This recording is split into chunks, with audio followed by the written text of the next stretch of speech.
Hi everyone. Isn't this like a unique experience? Has everyone got their headsets on so you can actually hear me? That would be great. I think you're on the Blue channel. When I heard that we were doing this as a silent disco, I wondered whether I was going to have to do this in interpretive dance. We may get to that later depending on how much fun we're having. But it's great to be here. It's great to be back together, of course, as a live audience. And I really want today to be an opportunity for us to get horizon focused. It has been a pretty wacky 2.5 years, and I get it. It has been challenging. I'm a speaker, as many of you know. That's what I do for a living. That's how I earn my living. And obviously COVID completely obliterated my business. In fact, on March the 13th, it was Friday the 13th, which should have been a little hint. I was on a plane to Singapore to deliver the closing keynote at somewhat ironically a travel conference. I'm halfway to Singapore and I get a message on my phone. We love Wi-Fi at 38,000 feet from a girlfriend of mine who works at DFAT, and she said, are you still going to Singapore? And I said, yeah, I'm on the plane now. And she said, well, you better come straight home because I'm in a cabinet meeting and they're talking about closing borders. And I just remember looking at the screen thinking, WTF, this is actually really happening. Because on the 13th of March, we didn't really know what COVID was. It felt a bit SARS-ish, it felt a bit bird flu-y.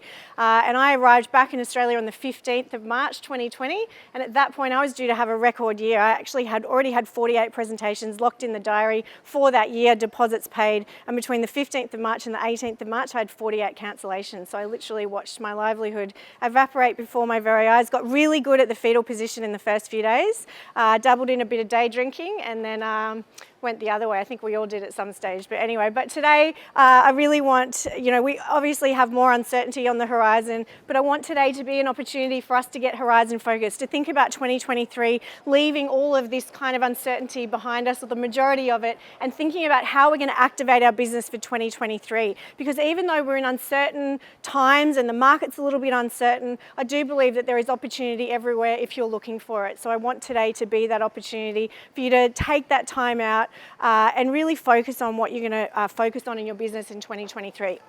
So I've got a whole bunch of really cool research and insights to share with you today. We've just seen in the last 2.5 years the biggest shift that we've seen in consumer behaviour in decades. And in all of that, there are some really cool kind of things that are happening around how consumer expectations have changed and how you can create a competitive advantage through the customer experience by deciphering what those changes are and how you can meet and exceed those changing expectations. But I really want today to be an opportunity, given that we're all back in a room together, even though this is almost like a virtual conference, for us to draw on the collective wisdom that exists in this room. I'd love to start some conversations here in this room that you guys can continue as a group, as an industry, and as a community long after today.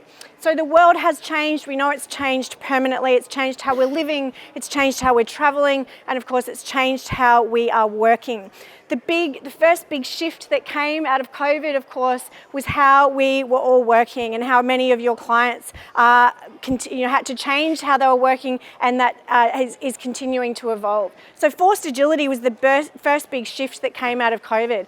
I was really fortunate, of course, to remain connected virtually to a lot of conferences and clients throughout COVID. I know I did virtual conferences for many of you. I think I did something like 160 Zooms in 2020, 2021. I'd be happy to never do a Zoom ever again, I have to tell you. And a lot of the industries I worked with, I was fascinated to learn how they were having to adapt very quickly. So an organisation like Citibank, for example, which by their own admission, of course, is one of the most conservative organisations on the planet, they had working from home, they had flexible working on their strategic plan, but it was on their 10-year strategic plan. And of course, in March and April of 2020, they had to mobilise their entire workforce of tens of thousands, hundreds of thousands globally to work from home with all of the additional pressures and layers and stresses of lockdowns, isolation, things like homeschooling. Did anyone do any homeschooling of any kind in the last 2.5 years? Hands up nice and high. Look around the room, people. These are the unsung heroes. I have extra love for you today, extra love and extra alcohol. We appreciate our teachers a little more, don't we? That is a silver lining that has come out of of COVID. Now, organisations as big as Citibank, most of them are reporting productivity improvement. So we know that most organisations are not going back to a full 5 days in the office. Most are currently settling on their hybrid working model of 2, 3, 4, 1, or allowing individuals or at least teams to choose what that looks like for them.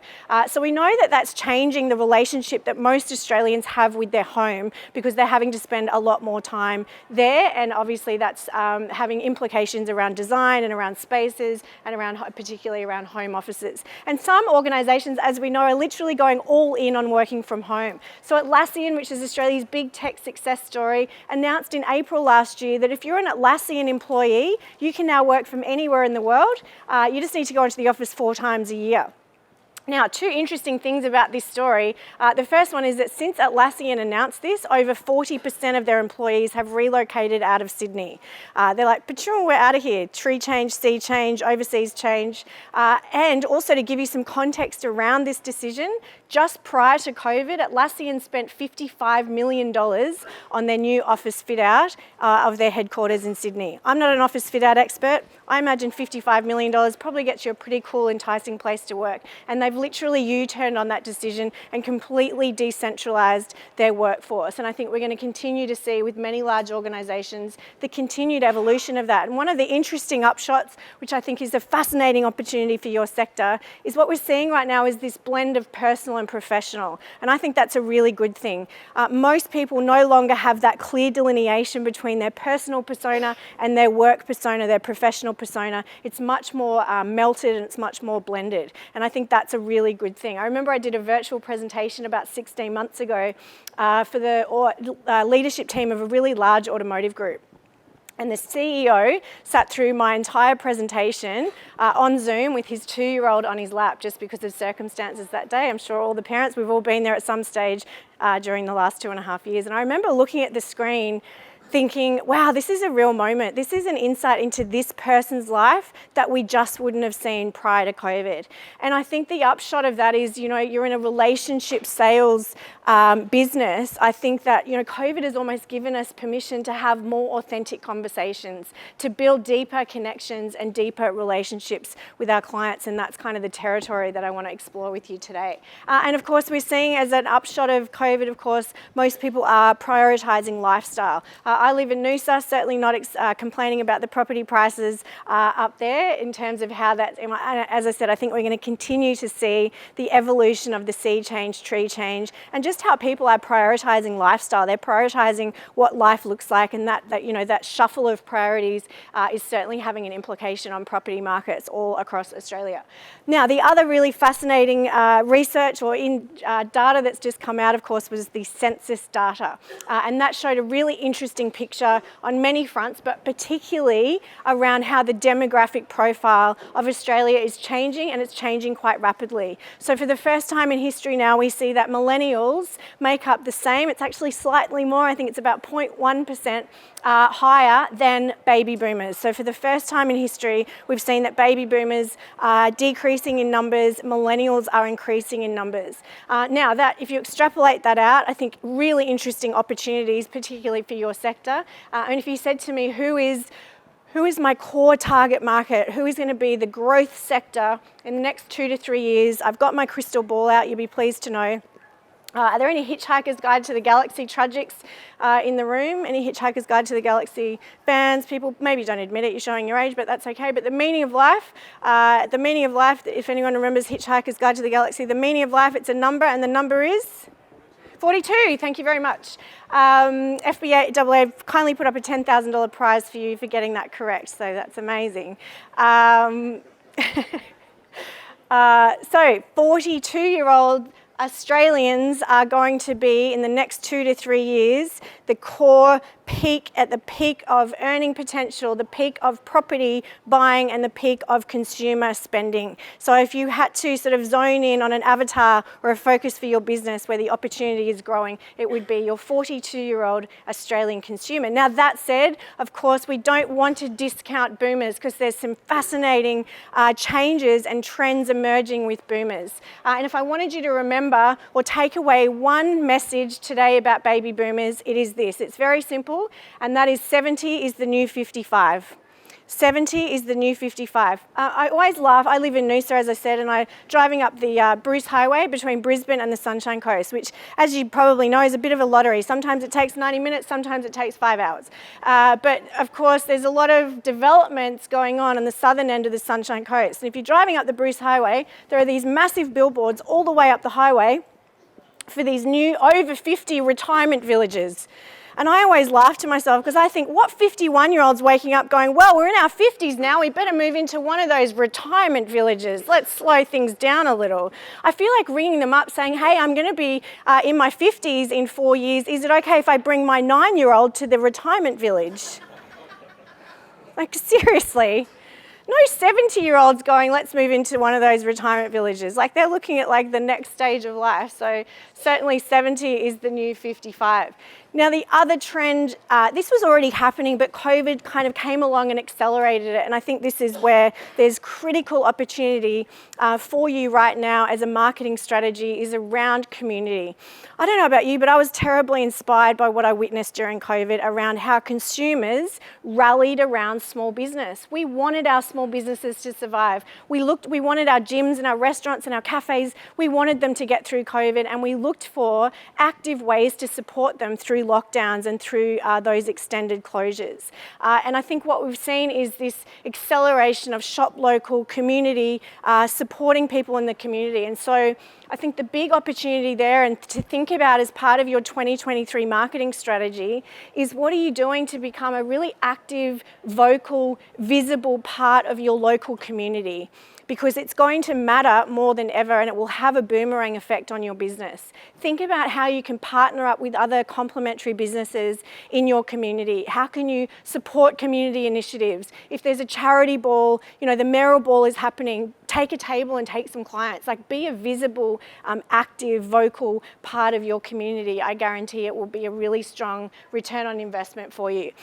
Now, of course, we all spent a lot more time online during COVID, and I think we need to acknowledge in many respects that we're really lucky that COVID hit in 2020. I know that's a weird word to use in the context of a pandemic, but we are lucky that COVID hit in 2020, aren't we? Imagine if COVID had have hit in 2000.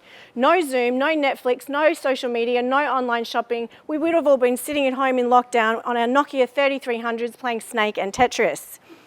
Like, that would have been gotten out of hand really quickly.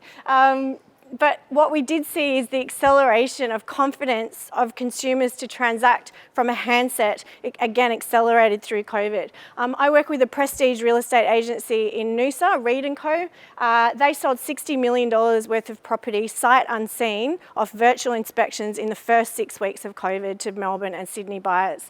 One property that was transacted completely from a virtual inspection, $12 million. Now, if I said to you a decade ago, in 2022, people are going to be buying $12 million properties off a virtual inspection from a mobile phone, you would have thought that sounded a bit nuts. But this is the confidence that people have. It's now about the handset, it's now about mobile, it's not about desktop or laptop anymore. I work with another brand on the Sunshine Coast, Spring-Free Trampolines. If you're a parent, you know they're the most expensive trampoline on the market, $2,000 to $3,000 for a trampoline. They wouldn't mind me telling you this, that they turned over what they would normally turn over in a 12-month period, they turned over in April of 2020. As parents were going into lockdown panicking, thinking, how on earth are we going to keep young kids occupied, me included? Now, when we looked at the data, over 60% of those purchases were made not from a desktop or a laptop, but from a handset. You're talking a $2,000 to $3,000 purchase, sight unseen. There was no way you could go and see a Spring-Free trampoline. It was all off the digital content. So this should get you excited about your ability to activate your digital marketing strategy. Your content that you're putting out on social channels and how it's being consumed is certainly going to be an opportunity heading into 2023 as well.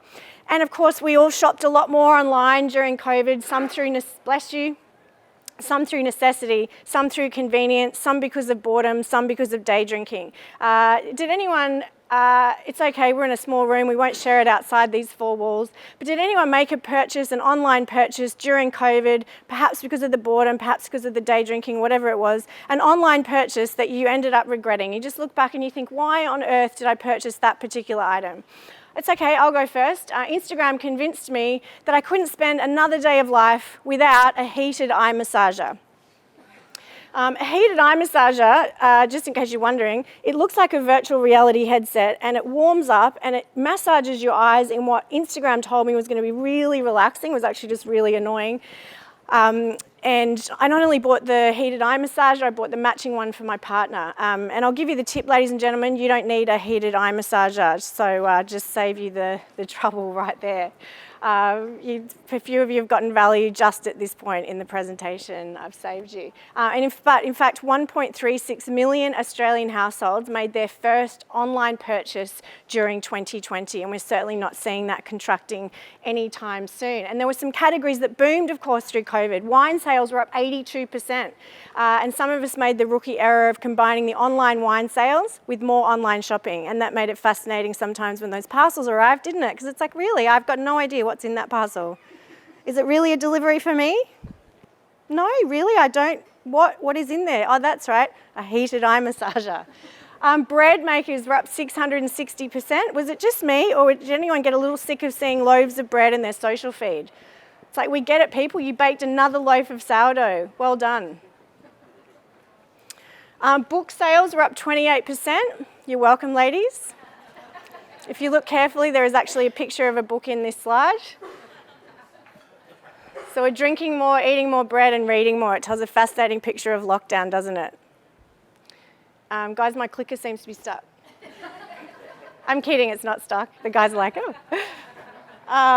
Now, the other interesting thing was, and I'm probably not telling you something you don't already know, was around what we saw during COVID was this era of cocooning.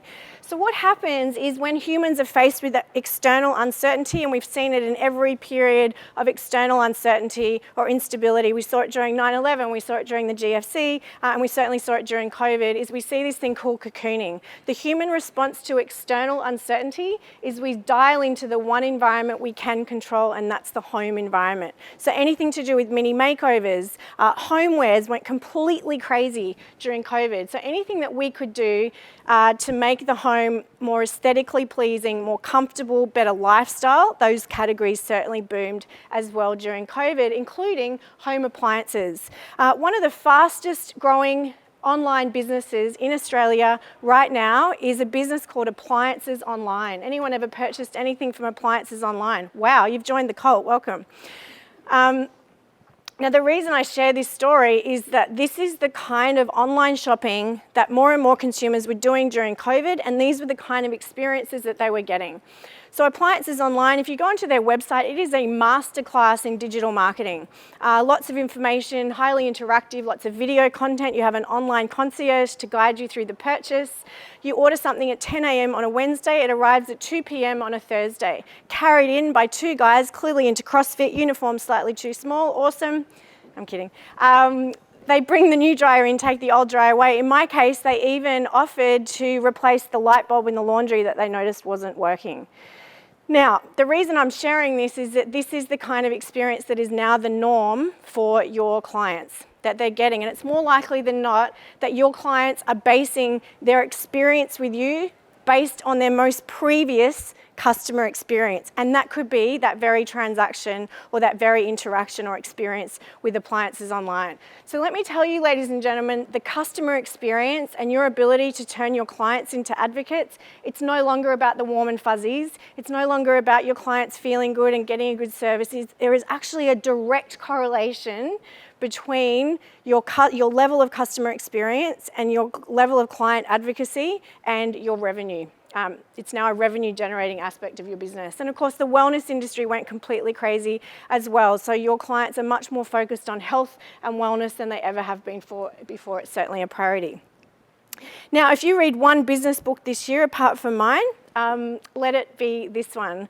It's called The Forever Transaction. It's all about how the subscription economy is revolutionizing how we as consumers are now purchasing and consuming everything from food to entertainment to books, of course to technology.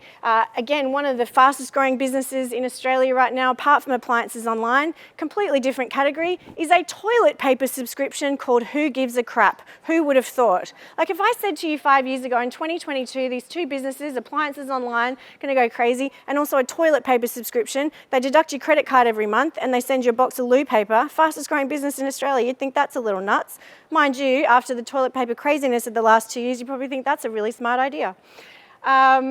So the subscription, I saw the other day, there's even now a toothbrush subscription. So if you've ever had a deep-seated fear about remembering to buy a new toothbrush, just relax everyone. There's now a subscription you can sign up to that will send you a new one every 3 months. Like, phew, one less thing to think about and worry about in life. And they say now that the average Australian consumer has 26 subscriptions of some kind. Now, if you doubt me on this, lose your credit card and cancel it, and you'll soon learn how many subscriptions you have on that card, some of which you may no longer be using or needing. You're welcome. Follow me for more financial advice. But the big question that this book poses, which I think we all need to do deep thinking on right now, is what is your forever promise to your customers? What is your forever promise to your clients? Because I think in the next few years, in every industry, but particularly service-based businesses, we're going to see a very clear delineation. We're going to see those that are very transaction-focused, and we're going to see those that are very relationship-focused. And ladies and gentlemen, let me tell you, if you are a transaction-focused business, you are simply not going to win the battle for relevance. If you're a relationship-focused business, it's your opportunity right now at this point in time to create a competitive advantage and grab market share. Now, if I had to sort of sum up where the opportunity is with all of these changes and all of these emerging trends and shifts in consumer expectations, where is the opportunity? What do you dial in and double down on? It would actually come down to one word. Around about 18 months ago, I was meant to be taking a group of clients to Japan for a study tour, which obviously didn't happen. And the reason for that is if you've ever been to Japan, you'd know they have a very unique way of delivering on service culture. They have a very unique cultural approach to the customer experience. And there's actually a word in Japanese. It's in fact the only language in the world that has a word to describe service culture. And the word is omotenashi. And omotenashi simply means to be of service, not to be servant, but to be of service without expecting anything in return. And I believe that I just wonder that if you embrace omotenashi in everything that you do, in every piece of content that you put out, in every approach that you have, in every interaction with your clients, if you come at it from omotenashi, just like, how can I be of service here? How can I be helpful? And I know that sounds simple, but it's not simplistic. Just embracing omotenashi to its fullest potential, I guarantee that will have a return serve impact on your business. So how do you bring omotenashi to life? Well, a couple of things. The first one, I think it has to start with curiosity. And I think curiosity is an interesting thing because I think we've almost lost the art of curiosity a little bit, particularly in the last 2.5 years. I think, it's affected us all in different ways, but one of the things that it has done for most people is that it's contracted our comfort zones, it's contracted our confidence a little bit, even if we aren't fully aware of that. And I think in all of that, we've lost this ability and we've lost the enthusiasm for curiosity a little bit. So at the end of 2018, I was really fortunate to be invited along with 19 other entrepreneurs to go and spend a week on Necker Island at Richard Branson's place for a leadership retreat. I've tried to find a non-wanky way of saying that and I haven't been able to, so I just say it. Just went and hung out with Richard Branson for a week. And one of the most amazing parts of that experience, and there are obviously lots of layers to it, but one of the most incredible parts of that experience and this privilege, if you like, of observing Richard Branson in his natural environment is that Richard Branson's head exists almost permanently at an 8-degree angle.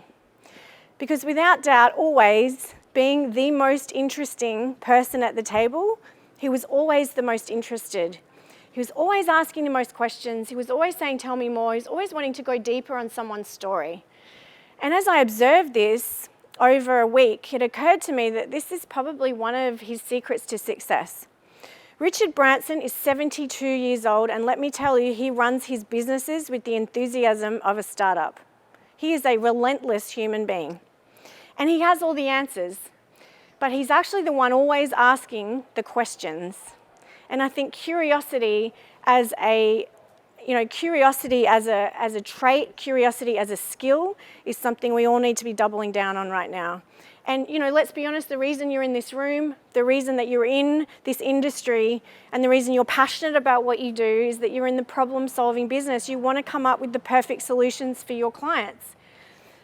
But we can get to those solutions too quickly, and we can miss out on the opportunity to take a step back and ask more questions. Because when we ask more questions, it not only gives us a more complete picture of our clients and their needs, it actually enables us to do something really powerful and something that future-proofs our business, because it enables us to move from that transaction mindset to that relationship mindset. And it happens through commonality. When we stay in curiosity longer, it enables us to build points of commonality with another person. And commonality, let me tell you, is going to be the new platform for trust.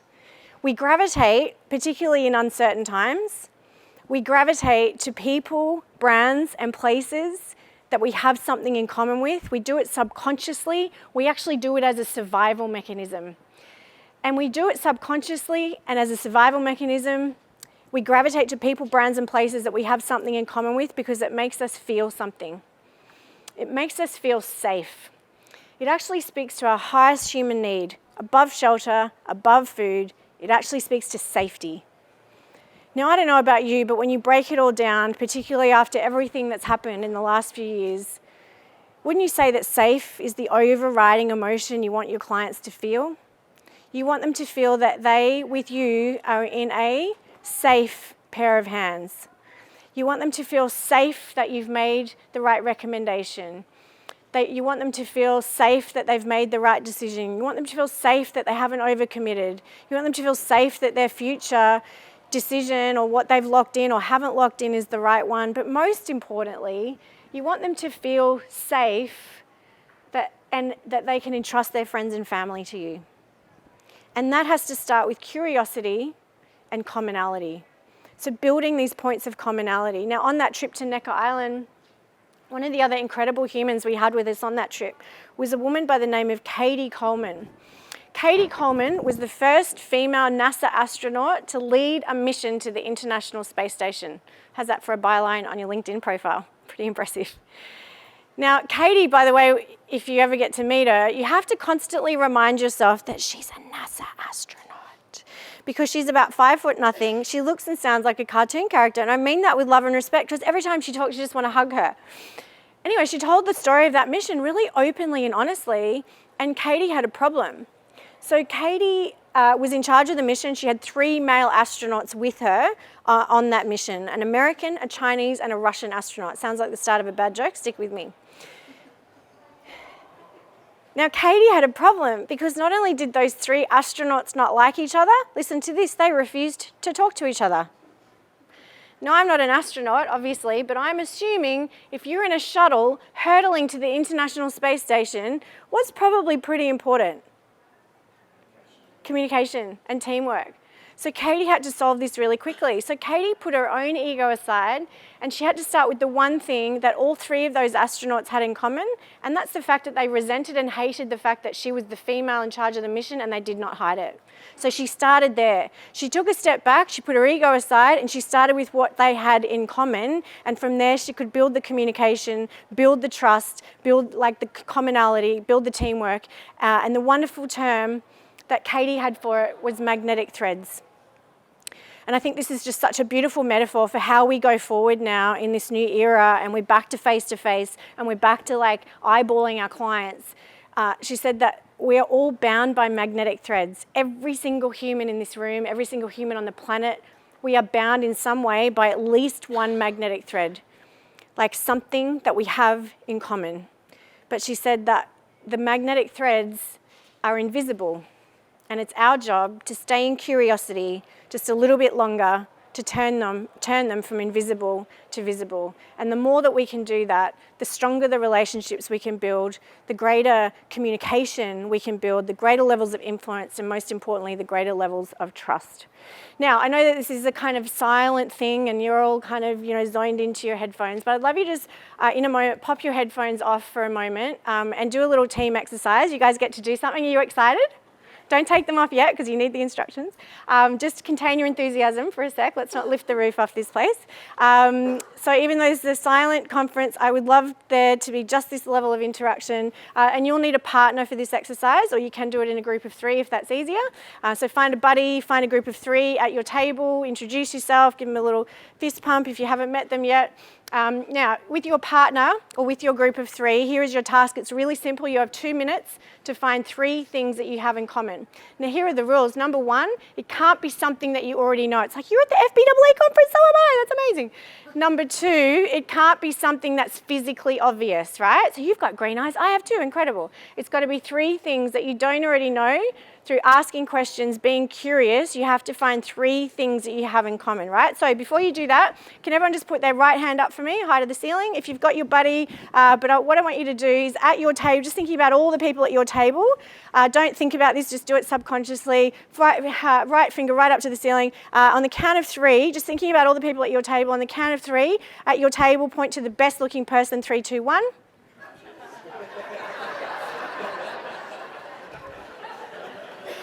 Okay, I want you to look around the room, people, because if you saw, hang on, I want you to look around the room because if you saw anyone doing this, they're a narcissist. And if you saw, own it, I love it, yes, proud. And if you saw anyone doing this, they're a serial killer, so just like see them.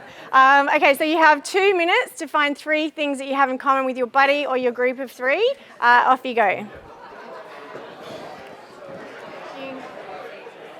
Okay, so hands up. Hands up if you made it to 3. Who made it to 3? Awesome. Do you all feel a bit closer? Do you all feel a bit closer in the room?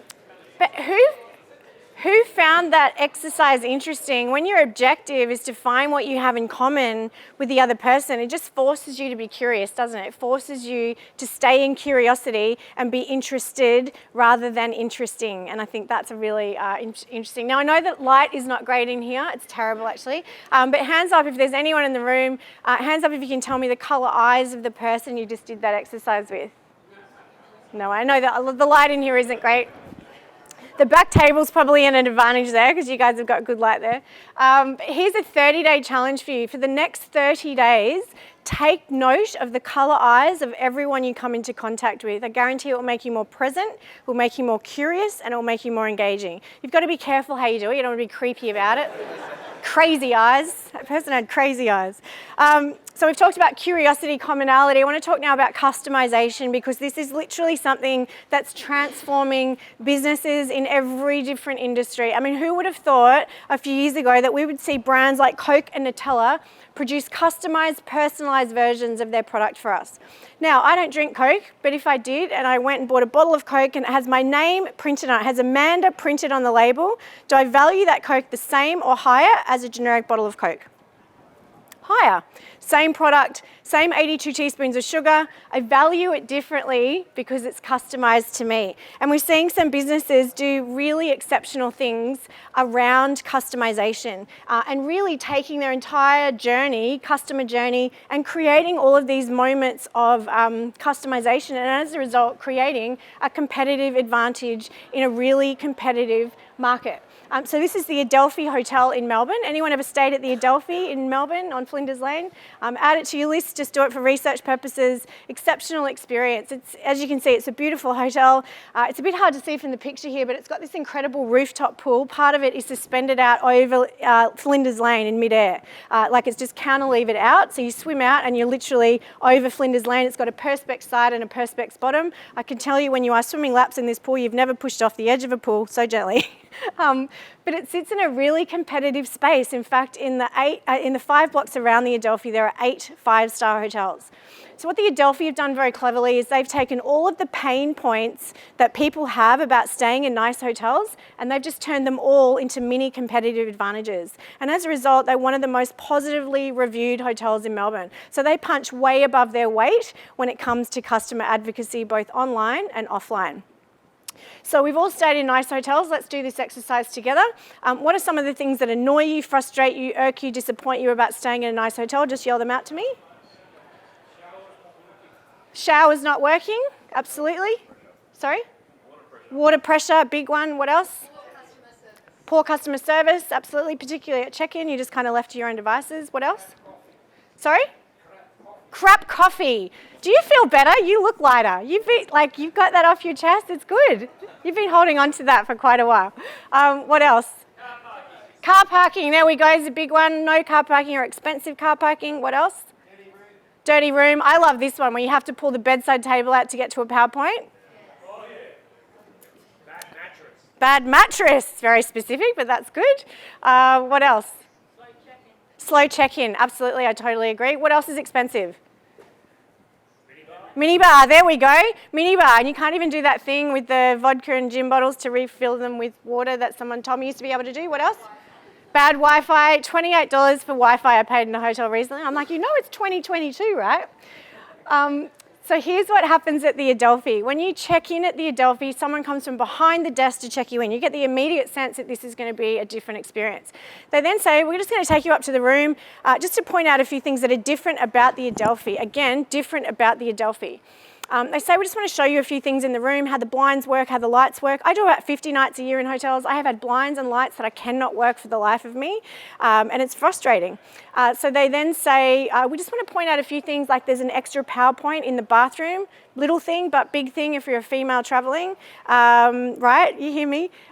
This is what I call making the invisible visible. I guarantee there are things you're doing for your clients that they're not valuing because they're not visible. They then say, we want to let you know the minibar's free, the Wi-Fi's free, and the movies are free. How are you feeling about the Adelphi? You're like, I'll just move in, thanks. You can reach me, Amanda Stevens, care of Adelphi, because I live here now.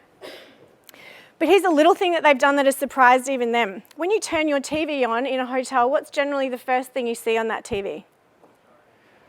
A welcome message. And it'll say something like, welcome stevenspace.com/Amanda. And you're like, oh, I feel so special. At the Adelphi, they write a personal message on every mirror in every single room. This says, welcome back, Amanda, enjoy your stay, #Adelphi selfie. Go onto Instagram and look at #Adelphi selfie. This is not a high-tech moment, this is a high-touch moment. Technology is revolutionizing your industry. If you think about, for those of you who've been in this industry for 10 years or more, how technology has changed the way you do things, how you can reach more people, be more efficient, automate things that you never even thought was possible. And that's all great.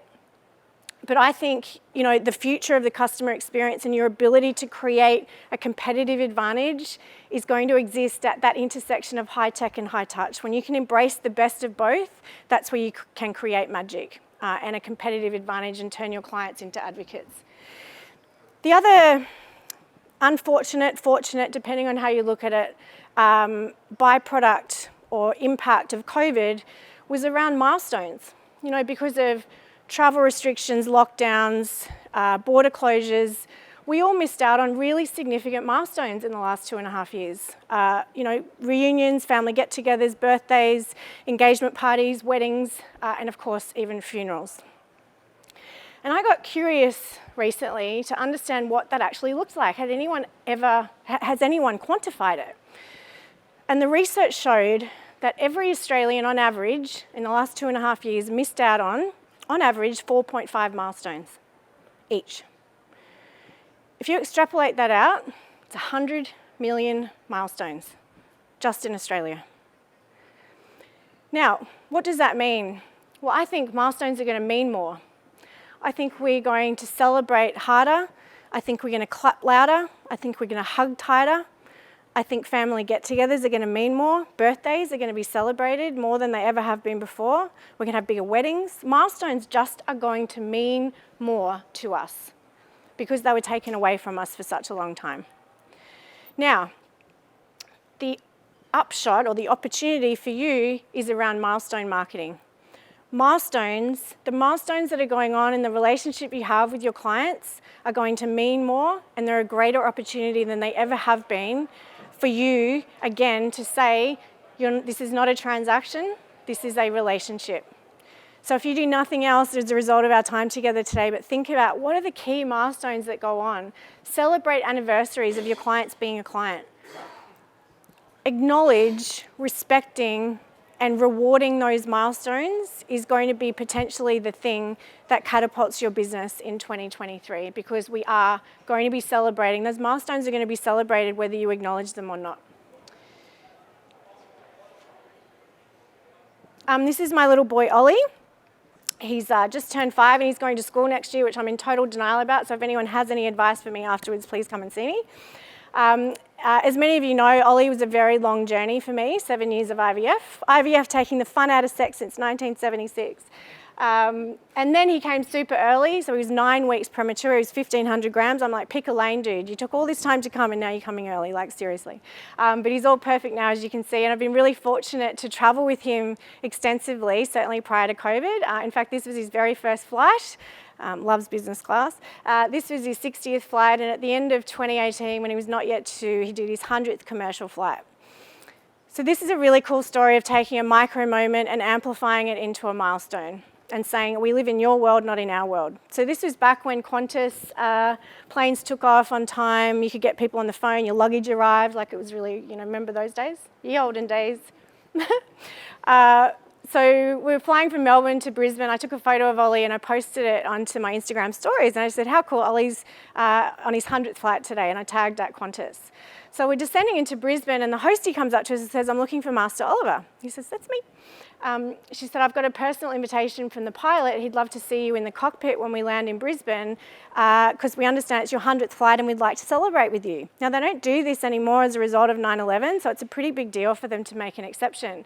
So as you can see, he got to hang out in the cockpit. He got to play with all the buttons and levers. Thank God the plane was stationary. He even got to keep that captain's hat, which I felt really bad about at the time. But then when COVID hit, I'm like, well, he doesn't need that anymore, does he? Too soon? Too soon? A little bit. It's okay, I'm usually ahead of the game. This is a really great example of taking a micro moment and amplifying it into a milestone. And I think the more you can do this, not only in a high tech way, but a high touch way, in fact, do it more in a high touch way, these are the kind of things that can amplify your opportunity to develop those relationships and turn your clients into raving fans for you. And the final point is around ceremony. I don't need to tell you that there are thousands of people who can do exactly what you do. But no one can do it the way you do it, and no one can make your clients feel the way you make them feel. Has anyone ever sat through a full Japanese tea ceremony?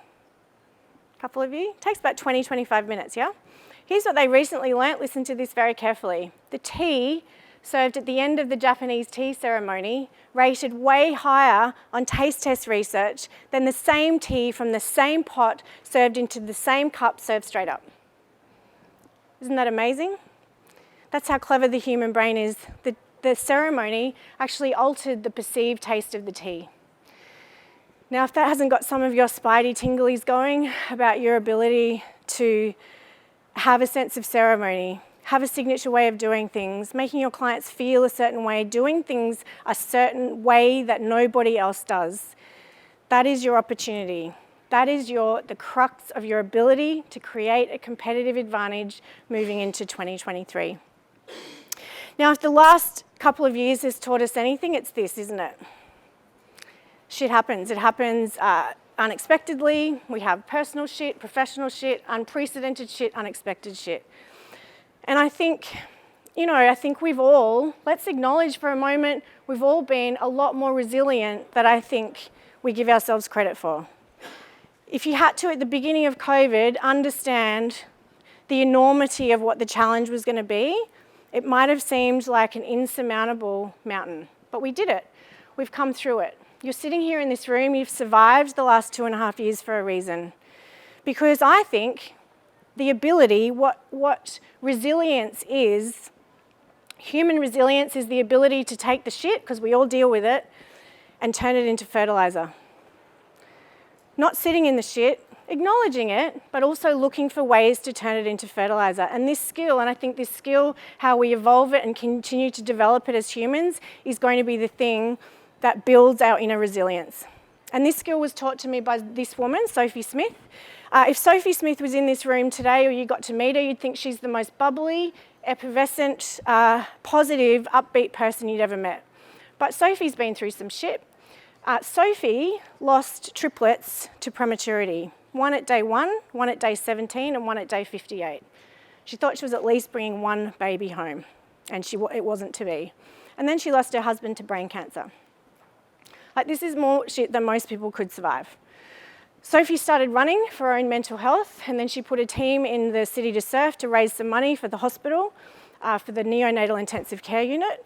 And she's now turned this into a charity that is the single biggest source of non-government funding for neonatal intensive care units, for the latest equipment, including a piece of equipment that saved my little boy Ollie. This is about turning shit into fertilizer. And by the way, you can have some fun with this skill. I'm going to take a punt. Has anyone in the room ever gotten into a relationship at some stage in the past and you just realised at some point that that person perhaps wasn't who you thought they were? Anyone? Oh, good, it wasn't just me. Oh, excellent. So I did, and unfortunately that person still finds the need to harass and stalk and send me bullying messages and all that kind of fun stuff. And for a while that was really shitty and it was really hard to deal with. So I decided, how do I take this shit and turn it into fertilizer? So now, whenever I get one of those messages, I just simply go onto the Alana and Madeline Anti-Bullying Foundation website and I make a donation in that person's name with his email address. So he gets an email to say, thank you for your generous donation to the Alana and Madeline Anti-Bullying Foundation. And I'm proud to say that to date, we've raised over $3,000 for anti-bullying. So take the shit, ladies and gentlemen, and turn it into fertilizer, because we all have had some challenges. A lot of us have had health challenges in the last couple of years. In fact, this Sunday will mark 12 months since I was rushed to hospital. November last year, I had 2 days of what I thought was gastro, but unfortunately what it was septicemia. So I was rushed to hospital, I had 8 days in ICU, and I wasn't expected to live. On the third night, they rang my partner Chris, who was stuck in a lockdown in Melbourne, so he couldn't even get to me. And they said we're hours away from organ failure. I did survive, obviously, because I'm here. At the end of it, the doctors sat down with us and they showed us my blood profile. And he said, you are a medical miracle. Because he said, your main inflammatory marker, which in any healthy person sits below 5, everyone in this room would sit perhaps usually between 2 and 3. He said, you got your main inflammatory marker to 187. He said, you should feel really proud of that, because most people would be dead at 160. Most people would at least have severe, if not all 4 limbs amputated. He said, the only thing that we can think that saved you was your baseline health and fitness. Because at that point in time, I was training for a marathon because I'd been named as the Queensland ambassador for running for premature babies because of Sophie. So I wanted to share that with you. It's a difficult story to relive for me, but as you move into next year, I think there is so much opportunity for your business. There's so much opportunity for you to create a competitive advantage, grow your business, and activate on a lot of these strategies. But what I will say is please look after your health, because let me tell you, if you find yourself in the position where you have to make a sudden withdrawal from the health bank, the credits that you've put into that bank make all the difference. So all the best for 2023. I wish you all the best success professionally with your business. I think that this is the most exciting time to be in your business, but hopefully you take the time to put some credits in the health bank along the way. So thanks so much for having me. Enjoy the rest of the conference.